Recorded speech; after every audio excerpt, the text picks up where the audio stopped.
registrou 1.452 mortes em um único dia nessas últimas 24 horas pela Covid-19. Segundo os dados do consórcio de veículos de imprensa, esse é o maior número diário de óbitos do ano, desde 2021, e o terceiro maior desde o início da pandemia. Documento obtido pelo jornal A Folha de São Paulo mostra que o governo usou a Fiocruz para produzir 4 milhões de comprimidos de cloroquina. Neste caso, o Ministério da Saúde gastou de dinheiro público mais de 70 milhões de reais com cloroquina e Tamiflu, medicamentos ineficazes contra a Covid-19. Segundo o site Congresso em Foco, o governo ainda gastou 13 milhões de reais com publicidade do kit de remédios que são inúteis no combate à Covid-19. O ministro da Saúde, Eduardo Pazuello, disse que a abertura de uma frente política, se referindo à possibilidade de uma CPI, prejudicaria o combate à pandemia no Brasil. O general foi ontem ao Senado para tentar explicar o que o governo está fazendo no combate à Covid-19 e evitar a abertura dessa comissão parlamentar de inquérito, a CPI da pandemia. Nessa audiência, Pazuello ouviu que ele e Jair Bolsonaro são responsáveis por genocídio. A gente vai acompanhar juntos agora um trecho da fala do senador Fabiano Contarato. Vamos ouvir. Quanto que vale a vida humana? Quanto que vale a vida de uma filha, de um filho, de um pai, de um avô? Senhor ministro e presidente da República, a digital de vocês estão nessas mortes. E eu tenho fé em Deus que tanto o senhor como o presidente da República irão responder por genocídio, seja aqui no Brasil, seja no Tribunal Penal Internacional. Porque o Código Penal é claro quando diz que o resultado de que depende a existência de um crime somente é imputável a quem lhe deu causa. E considera-se causa a ação ou omissão sem a qual o resultado não teria ocorrido. O senhor, quando foi contraído com a Covid, o senhor divulgou vídeo afirmando que já tinha iniciado o tratamento precoce. Aliás, o site do Ministério da Saúde, senhoras e senhores, tinha o Trade-Cov, que estabelecia todas as formas que você colocasse lá, ele direcionava para cloroquina ou ivermectina. O senhor, e aí eu falo com muita convicção, deve ser responsabilizado criminalmente, como presidente da República, porque vocês estimularam a aglomeração, estimularam o não distanciamento social, estimularam a não utilização de máscaras e ainda por cima estimularam o uso de medicação sem nenhuma comprovação científica. É um governo negacionista. Está aqui. 1,5 milhão de comprimidos de cloroquina estocados em Guarulhos. 4 milhões utilizando, o Ministério da Saúde utilizou a Fundação Oswaldo Cruz para a produção de 4 milhões de comprimidos de cloroquina, além do Tamiflu. Ora, o tratamento precoce mata. Por exemplo, a ivermectina. Diversos profissionais da saúde têm relatado que receberam pacientes em estado grave com hepatite fulminante após a ingestão de ivermectina. Mas o governo prefere rechaçar a ciência. Ele prefere repudiar os nossos cientistas. E começa estimulando a utilização de medicação sem nenhuma comprovação.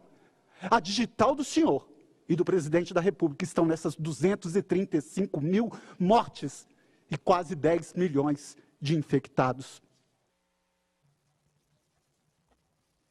Pois é.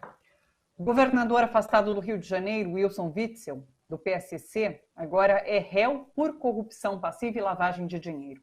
Ele é acusado de fraudes na saúde durante a pandemia. A Corte Especial do Tribunal de Justiça aprovou por unanimidade o recebimento da denúncia e também votou pelo afastamento dele do cargo por mais um ano.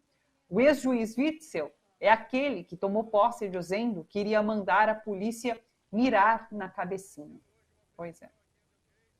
O ex-comandante do Exército, general Eduardo Vilas Boas, revelou em livro que a postagem de mensagens ameaçando os ministros do Supremo Tribunal Federal na véspera do julgamento que poderia libertar o ex-presidente Lula, isso em 2018, Essas mensagens, essas postagens foram articuladas com o alto comando do Exército.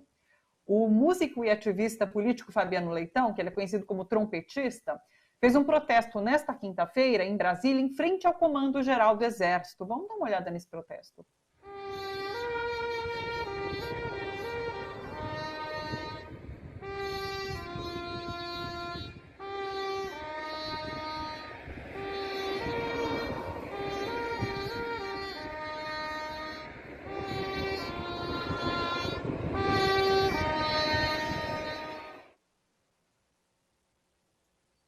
Uma última notícia, novas mensagens entregues hoje pela defesa do ex-presidente Lula ao Supremo Tribunal Federal mostram procuradores da Lava Jato tramando ataques a Lula e a ministros de tribunais superiores.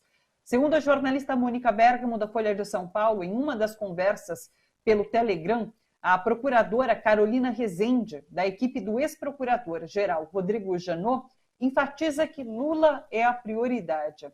Ela disse assim, olha, abre aspas, precisamos atingir Lula na cabeça, fecha aspas. Em outros diálogos, os procuradores combinam uma estratégia para eliminar possíveis dificuldades da Lava Jato nos tribunais superiores. A ideia foi atacar o ministro mais novo do Superior Tribunal de Justiça, Marcelo Navarro Ribeiro Dantas. Dantas acabou, de fato, afastado da relatoria da Lava Jato. No lugar dele entrou, então, o ministro Félix Fischer, que votou a favor de todas as acusações dos procuradores da Lava Jato e endossando as decisões do juiz Sérgio Moro. Vamos conversar um pouquinho, tem muita notícia. Vamos falar sobre tudo isso com o Fernando Horta, historiador, professor. Oi, Fernando, tudo bem por aí? Tudo bom, Thalita? É um prazer estar falando contigo. Um abraço para quem está nos ouvindo agora. Tem coisa que não acaba mais. Esse Brasil parece que a gente está, a cada semana passou-se 2, 3 meses de notícia, né? Nossa! Um pouquinho sobre a pandemia com você, porque eu peguei um número aqui, a gente tem, já são 22 dias, né, com mais de 1.000 mortes por dia. Foram 1.452 mortes nessas últimas 24 horas. E isso dá uma morte por minuto. Eu não tinha me tocado desse número, e é real, um dia 24 horas são 1.440 minutos.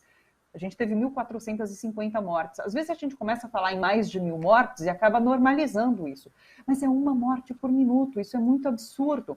E daí, nesse contexto, a gente está com falta de vacina nos postos de saúde, não há garantia que essas vacinas vão chegar nesses postos. Não há pesquisa sobre propagação dessa variante do vírus que foi encontrada em Manaus, e a gente sabe que já chegou em outros estados, aqui em São Paulo já chegou. Eu vi agora o Miguel Nives, que é do consórcio, do Comitê Científico do Consórcio do Nordeste, dizendo que o vírus também, essa nova cepa, já chegou na Bahia. Então, assim, ela está aos poucos realmente se infiltrando no Brasil e pode se tornar dominante. Isso é muito perigoso. E é isso, é uma situação que está ruim, pode piorar. E daí a gente vê Pazuello ali no Senado sendo muito criticado. A gente viu o Fabiano Contarato, né, fazendo essa fala bastante contundente. E ele chega a ser interpelado, Pazuello, e ele diz com todas as letras que a situação é grave e que não há protocolo de prevenção à Covid. Só que ele passou esse último ano em todas as besteiras que foram ditas pelo presidente Jair Bolsonaro. Então, realmente, a responsabilidade está na mão dele e está na mão de Jair Bolsonaro, como disse o senador ali. E há uma avaliação também de que o governo não consegue lidar com essa pressão que seria abrir uma CPI contra o ministro Pazuello, já que ele já também é alvo de um inquérito no STF. Como que você vê essa situação? Onde a gente vai chegar com essas investigações sendo feitas contra o ministro da Saúde, contra o governo Bolsonaro, e no meio desse caos que a gente vive na saúde? Bom, Thalita, só para a gente dar uma noção, né, para as pessoas se orientarem um pouquinho, todo o jogo de futebol do Campeonato Brasileiro está tendo 1 minuto de silêncio em homenagem às vítimas da Covid. Se os jogadores fizessem 1 minuto de silêncio por cada pessoa que morreu de Covid, eles ficariam parados ali no campo por mais de 5 meses, sem parar. Isso para você ter uma ideia da quantidade de gente que está morrendo. 5 meses parado, fazendo 1 minuto por cada vítima. Nós entramos numa situação em que o pouco que nos restava, enquanto o país se esfacela. E isso é, obviamente, decorrência da desestruturação que foi promovida nas nossas instituições. Eu acho que não vai acontecer absolutamente nada com Pazuello, como na realidade não vai acontecer com Pazuello, acho pouco provável que aconteça com algum militar.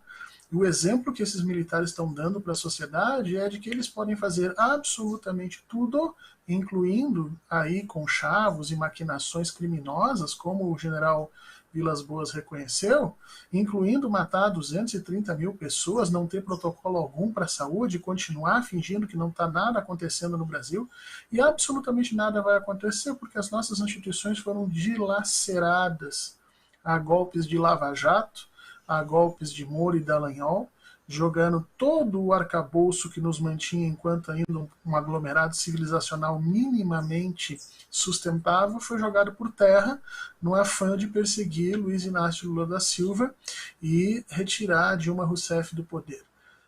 O que está acontecendo agora são os desmembramentos daqueles processos iniciais que deram, do qual a origem, com certeza, é Eduardo Cunha e todo aquele processo de impeachment.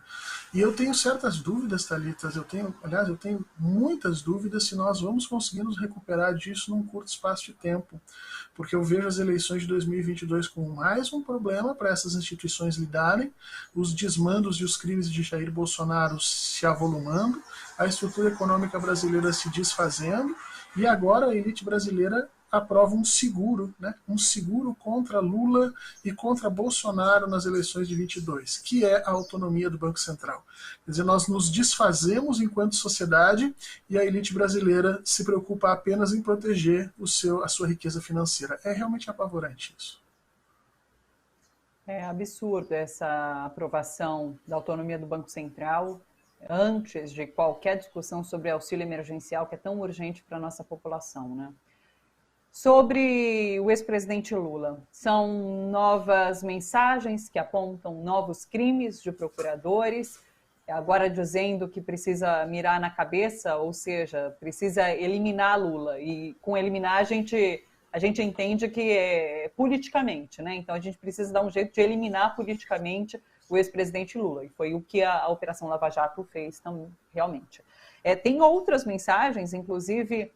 Eu vi agora, estava lendo o Diário do Centro do Mundo, e tem uma série de mensagens também referentes aos procuradores, em que eles falam sobre a substituta de Sérgio Moro, que é a Gabriela Hart, e eles dizem assim, olha, ela entrou agora e ela não sabe quais são as prioridades, tem mais de 500 processos ali, então vamos a gente colocar aqui o que é prioridade para ela atuar, para ela julgar, e a gente envia essa lista, essa planilha para ela. Então, até a ordem de julgamento ali na primeira instância, eles pautavam. É tudo muito abusivo. Gilmar Mendes deu uma entrevista agora para o Portal UOL, acabou faz uns 15, 20 minutos, e ele cita, eu até peguei aqui, deixa eu ver se eu consigo essa fala rapidinho. Ele diz o seguinte, olha... Acho tudo isso lamentável, todos nós, de alguma forma, sofremos uma manipulação disso que operava em Curitiba. Acho que temos que fazer as correções devidas. Tenho dito e enfatizado que Lula é digno. Agora há pouco, chegou a Operação Lava Jato, é um esquadrão da morte. Palavras de Gilmar Mendes. No entanto, eu conversava com você aqui um pouquinho antes da gente entrar no ar, você não acredita que esse julgamento saia tão rapidamente ali no STF, para que Lula, de alguma forma, conquiste novamente seus direitos políticos, né? Olha, Thalita, a gente tem que ser sincero, né? Nada do que está sendo posto pelas novas mensagens era desconhecido de qualquer pessoa que tenha acompanhado a Lava Jato. Não precisava da Vaza Jato para que todos nós soubéssemos que era uma grande armação que estava sendo feita, com a participação em conluio de Ministério Público, de tribunais superiores, de ministros do STF.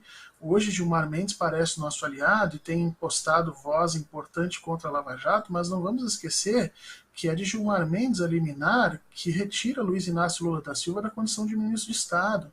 houvesse essa liminar não ter sido dada e Lula tivesse sido empossado, a Lava Jato não poderia tocá-lo, a história política brasileira seria completamente distinta. Agora a Gilmar Mendes diz que foi enganado, levado a uma condição, mas em realidade não foi isso. O que ocorreu é que esse processo de desintegração das nossas instituições hoje ameaça essa cepa liberal. Os ministros do STF estão ameaçados. Quer dizer, quando procuradores passam a agir diretamente através de dados da Receita, maquinações, Polícia Federal, quando você elege um miliciano para a presidência que faz cair os seus principais inimigos políticos no seu próprio campo, como aconteceu com Itzel, como vai agora rapidamente acontecer com João Dória, porque a Polícia Federal está sendo politicamente direcionada contra uns e não contra outros, quando acontece isso, os liberais começam a se apavorar, os liberais percebem que perderam a mão, não tem mais como controlar essas forças todas. E nisso se aproveitam os militares, os autoritários de toda sorte, a violência vindo de baixo ou vindo de cima passa a ser regulamentada, e aí a gente tem que relembrar essa situação.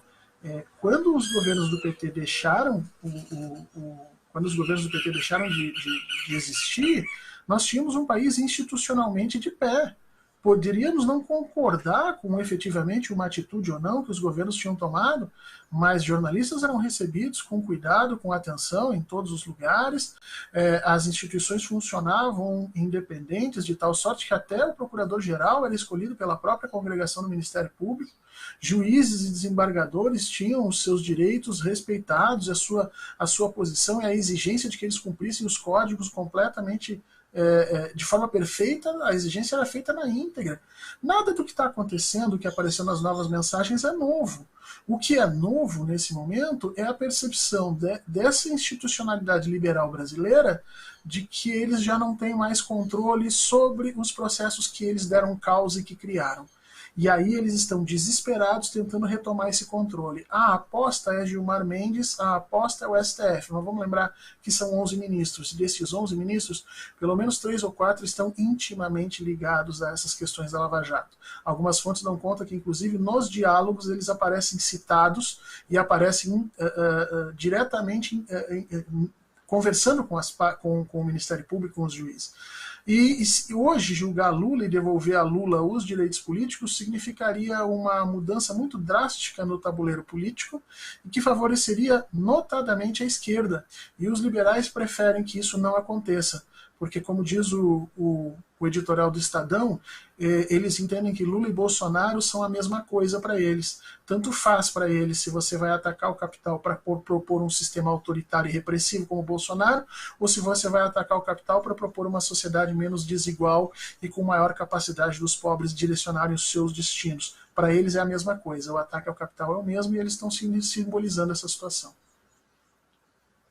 A gente volta à escolha difícil do Estadão, né, que coloca Fernando Haddad e Jair Bolsonaro em 2018 como estando no mesmo campo, enfim, sendo opostos ali em campos diferentes.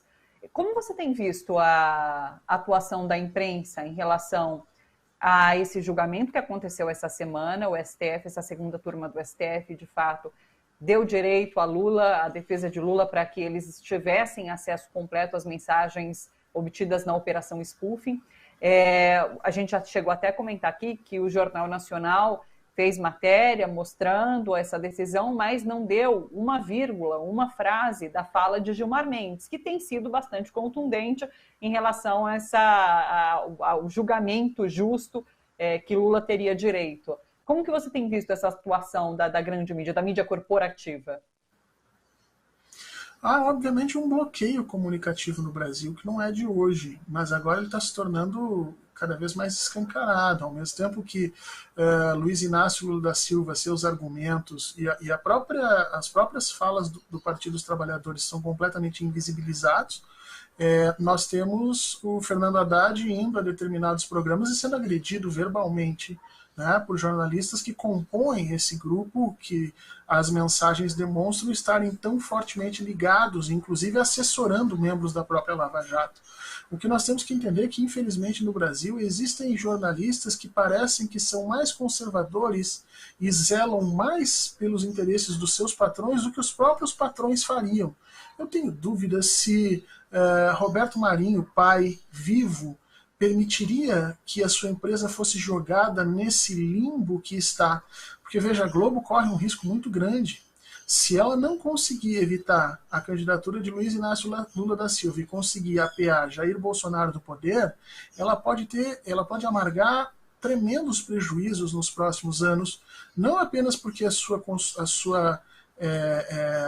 a licença para que ela funcione está sob júdice, né? O Bolsonaro vai ter que, o próximo presidente vai decidir sobre isso, mas também porque a economia do país vai indo para um buraco em que não há consumo. Se não há consumo, as próprias empresas que sustentam a Globo não têm condições de sustentar, e nós vamos vendo esse processo todo minguar.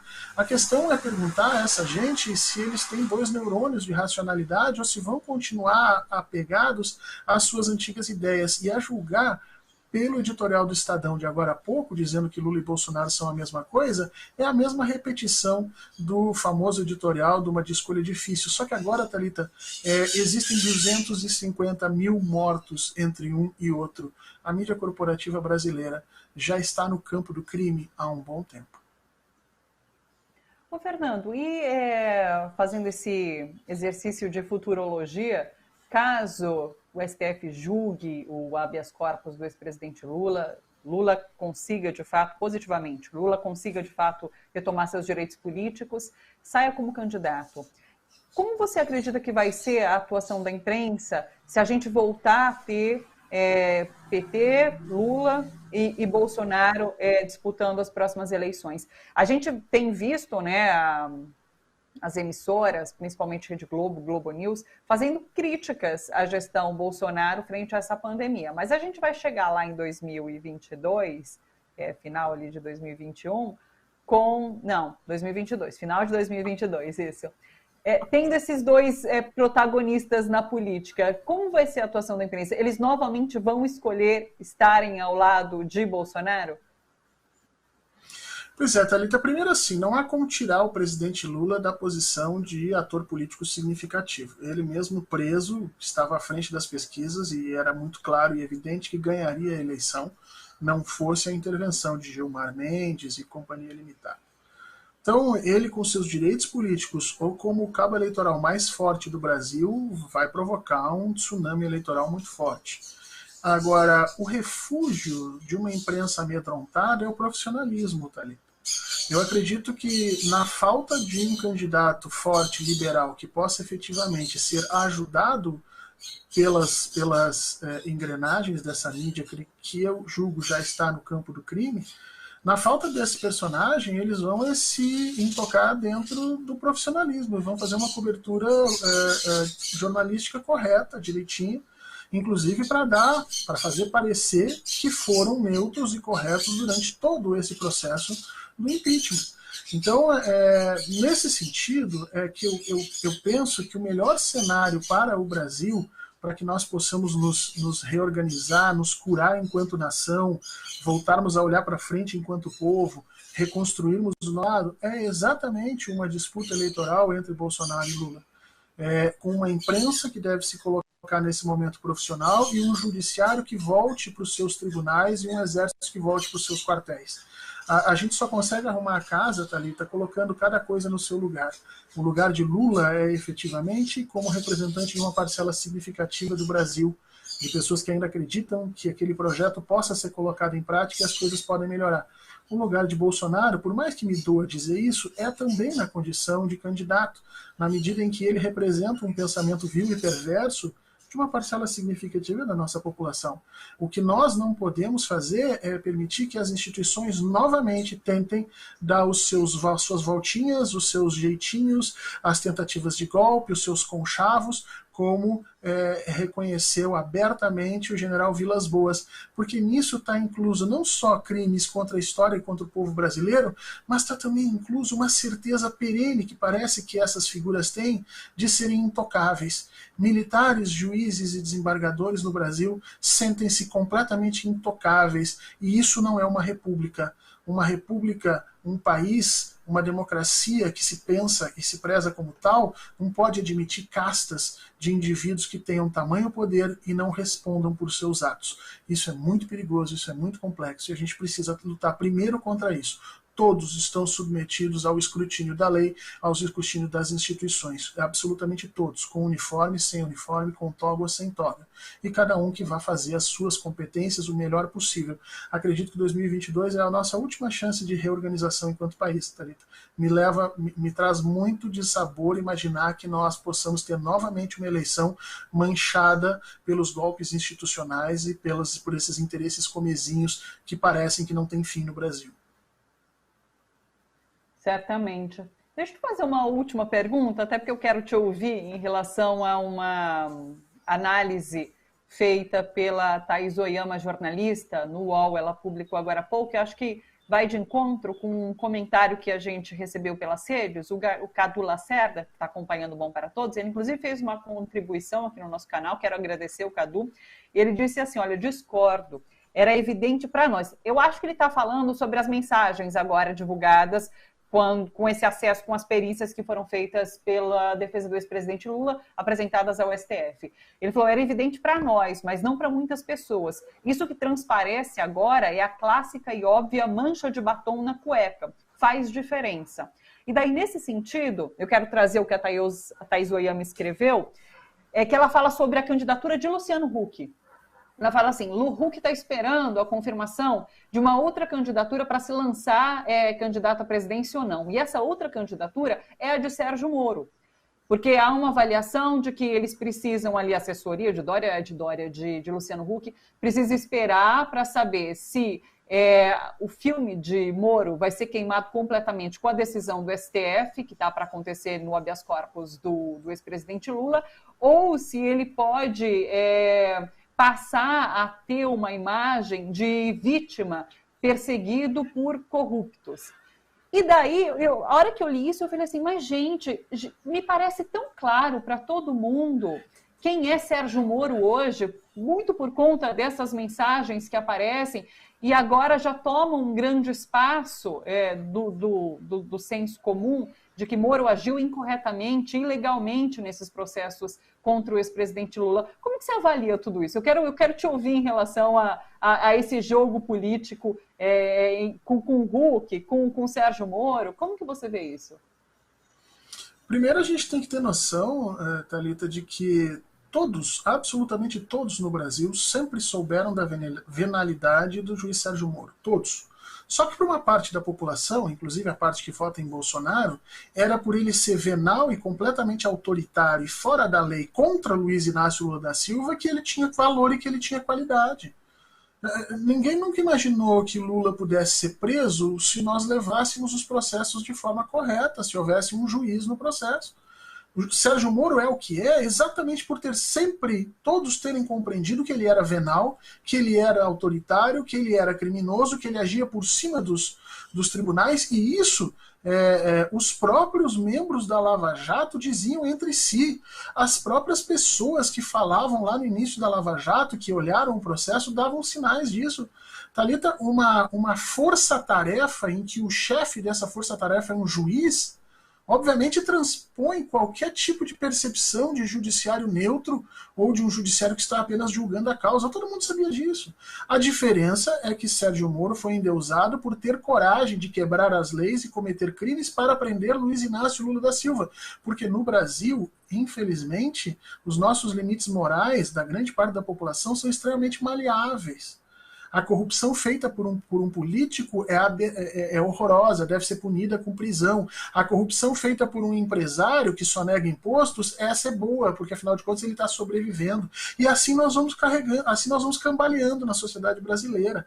A figura de Luciano Huck, de João Dória e de qualquer coisa nesse sentido, do próprio Sérgio Moro, é uma tentativa desesperada desse centro liberal que se destruiu depois da eleição. Veja que quando se termina a eleição do ano passado, a eleição de 2020, muita gente saiu fazendo a avaliação de que o Democratas tinha virado, então, a grande força eleitoral brasileira e que, enfim, o centro democrático tinha agora novos senhores que poderiam impulsionar uma nova discussão política. Passados 2, 3 meses desse processo, o democrata se implode completamente.